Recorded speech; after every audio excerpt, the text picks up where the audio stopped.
I've always wanted to know the answer to a question. I've been obsessed by the question of what makes the difference in people's lives. I was not popular in school. I loved people. So I was passionate about figuring out what's the difference in people. Why is it that some people are given everything? The type, they really do have parents that love them, that are there for them.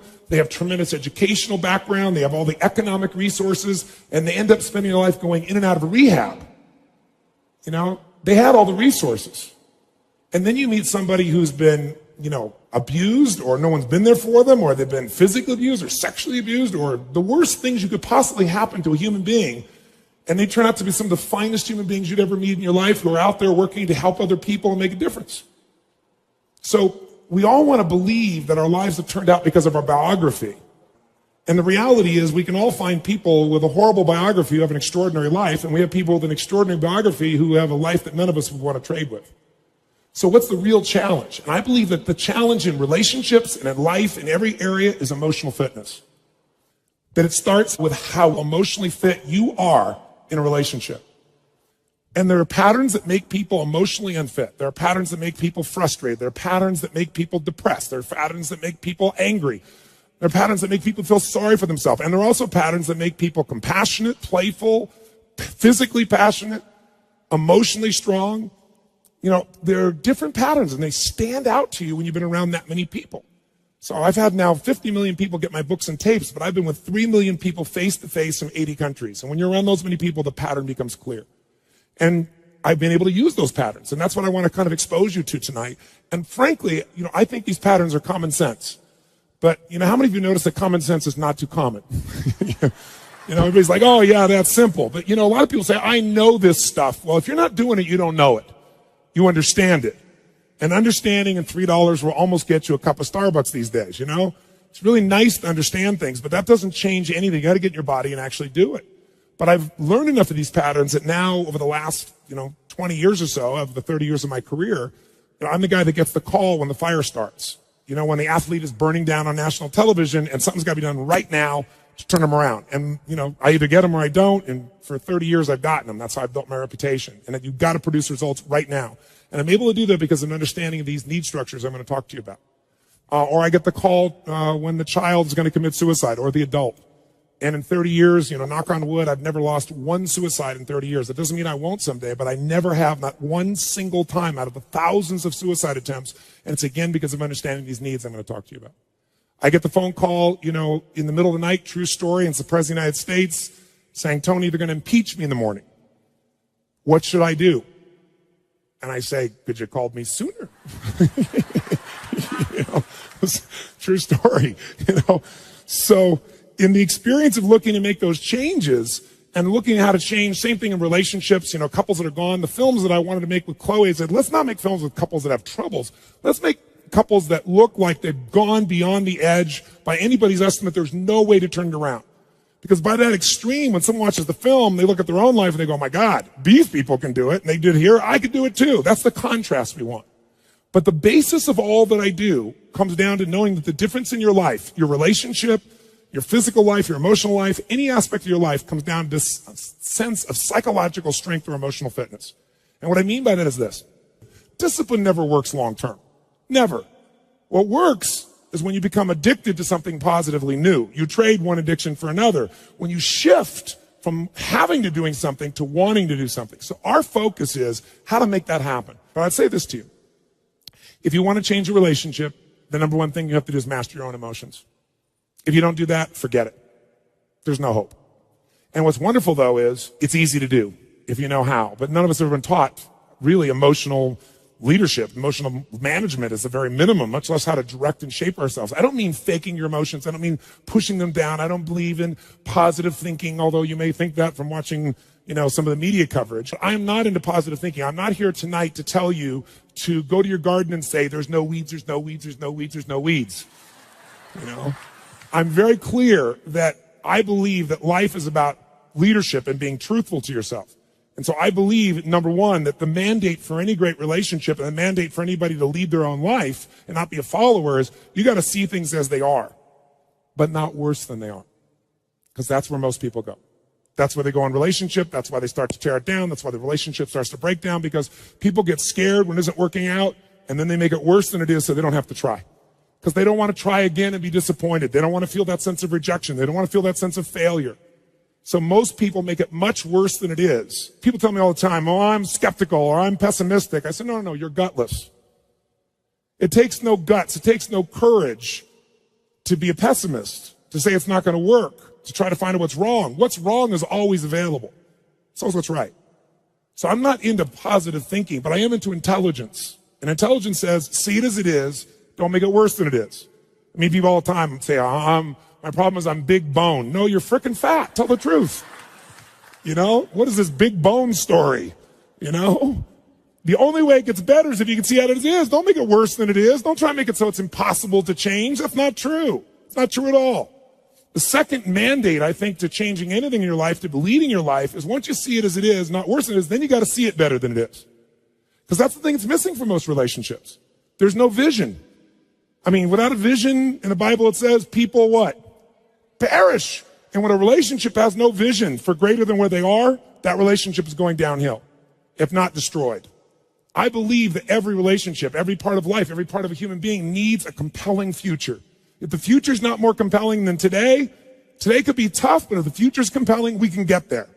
And that's what every leader does. And every one of you in this room, and I know some of you are here, I guess, from the general public as well, just for your own relationships, I really acknowledge you for. But I know that you're from the military here, I know the therapists here, people from all walks of life. You're all leaders.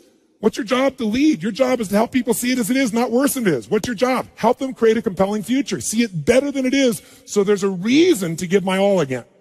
Otherwise, there's just no juice. There's no energy. Why? They'll go through the motions, complain with each other, not really believe it's going to work, and nothing will change. And then finally, the third step that we've all got to do if we're going to change our life or anybody else's is make it the way we see it.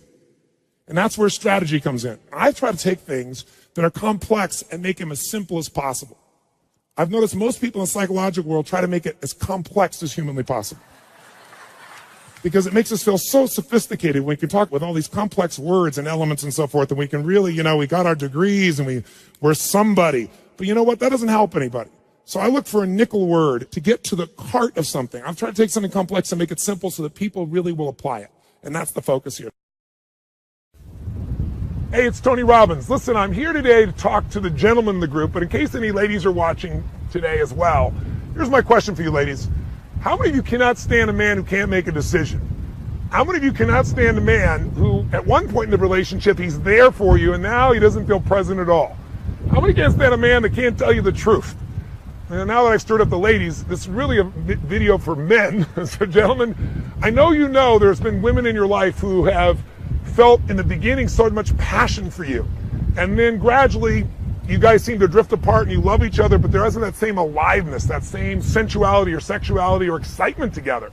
And a lot of men think that's women that creates it. I would argue to you, gentlemen, that if you and I take responsibility and we dig underneath and we understand what the triggers are that make women turn off, then we can turn them back on, and not by some stupid technique, but by the thing that affects most women the deepest, and that is your presence.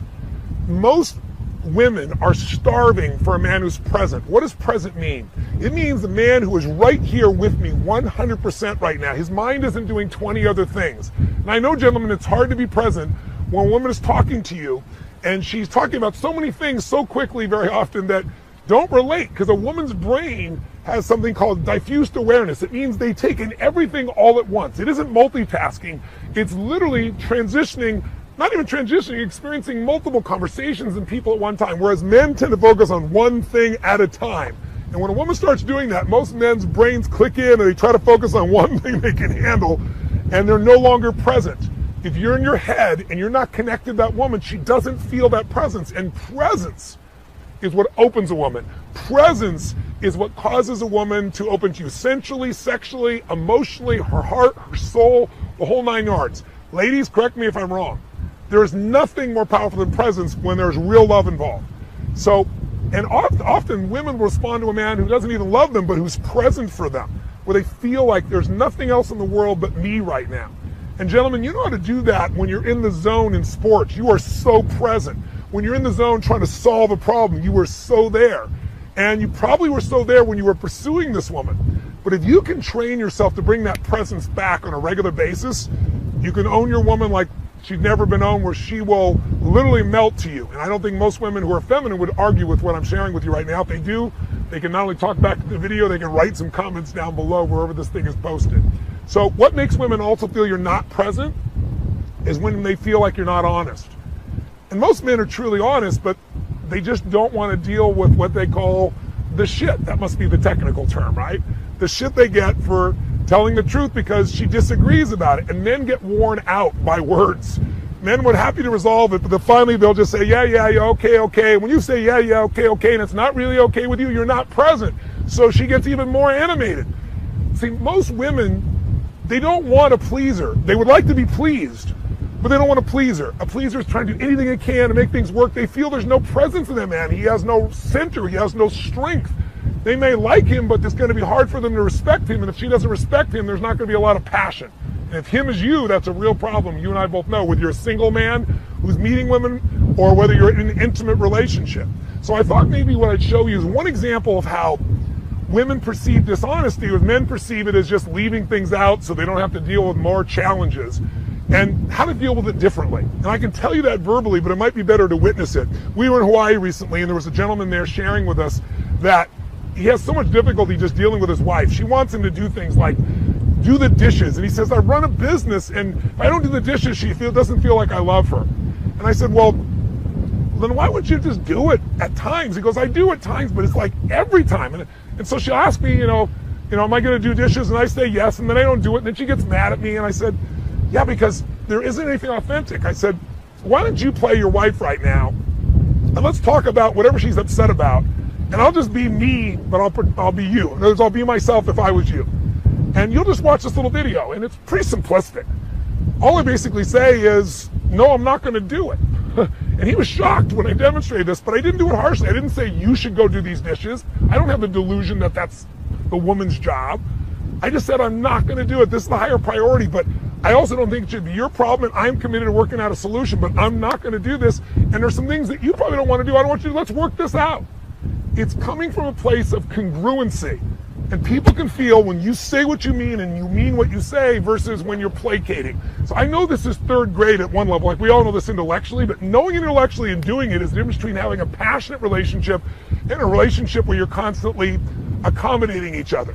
And accommodation doesn't produce passion. It might have a relationship where there's some friendship, but again, the only difference between a friendship and an intimate relationship is intimacy. And real exciting intimacy is when people feel your presence. Feeling the dishonesty will take it away. So watch this quick little video, real simple, and see what you get out of it, gentlemen. And think about if you might use that same sense of presence that's already inside you, that you use in business or sports, with that woman, and not let the past wear it out. You might be surprised. Women very often, when they feel that strength, it excites them to see you have a standard and you're not going to be swayed. Take it out and maybe show this even to a woman in your life and see if she agrees. She might say, Tony Robbins is so full of it, that's a bunch of crap. My bet is she'll say, yeah, smack you on the shoulder. That's what I've been trying to tell you. Be present with me. And instead of saying, well, I'm sorry, I'll do better, just deliver it. Maybe this week is a time, Valentine's week, a time for you to find your own center. The way you do in business, the way you do, we have a purpose. Do that with a woman in your life, the game will change.